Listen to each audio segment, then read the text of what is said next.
Internal medicine physician and professor Dr. Sharon Goldberg delivered testimony before Congress about 5G technology and the inherent dangers surrounding it, specifically the biological effects of the electromagnetic radiation.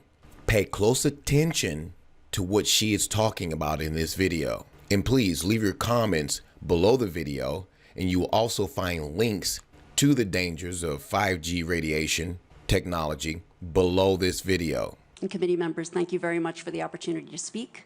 I'm Sharon Goldberg. I'm an internal medicine physician. I've practiced medicine for 21 years, and my background is mostly academic, internal medicine, hospital-based, clinical research, and medical education. I am going to skip many of the things I wanted to say because I didn't realize it was only 5 minutes. Wireless radiation has biological effects, period. This is no longer a subject for debate when you look at PubMed and the peer-reviewed literature.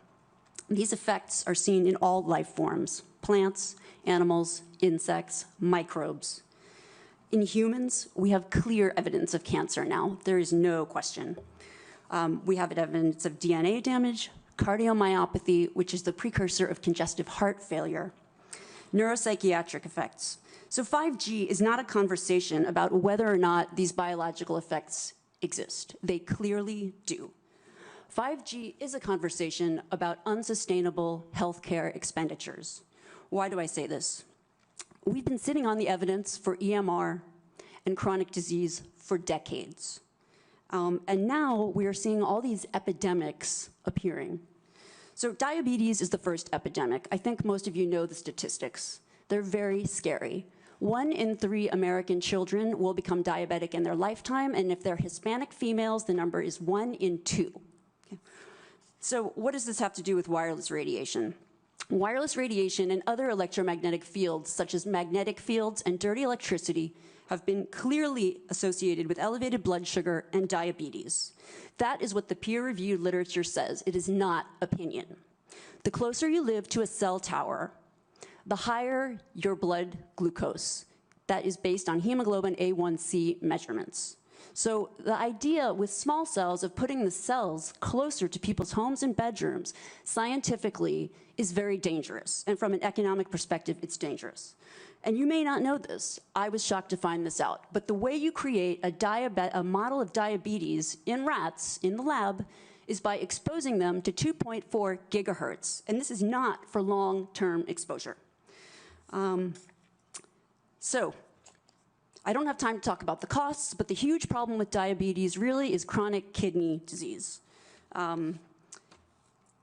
End-stage renal disease, the worst complication of diabetes, leads to hemodialysis. Hemodialysis is an automatic qualification for Medicare.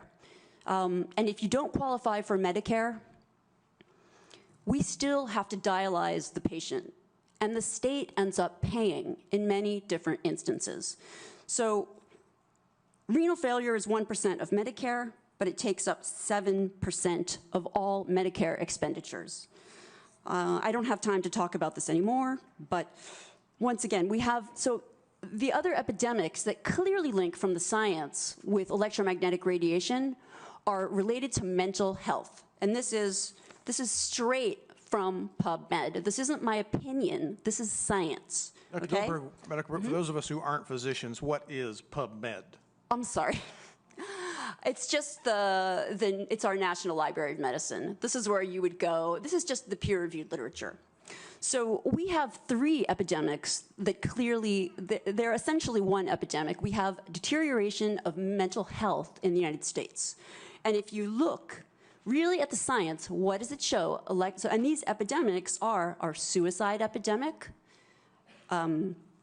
epidemics in violent, shootings, and the opioid epidemic. And I don't have 5 minutes is not the time to talk about this. This is in the peer-reviewed literature. I have a file to submit for the record, but these are facts. These aren't, and these are things that have just been glossed over by the wireless industry, and I really don't have time to talk about them in 5 minutes. I wish I did.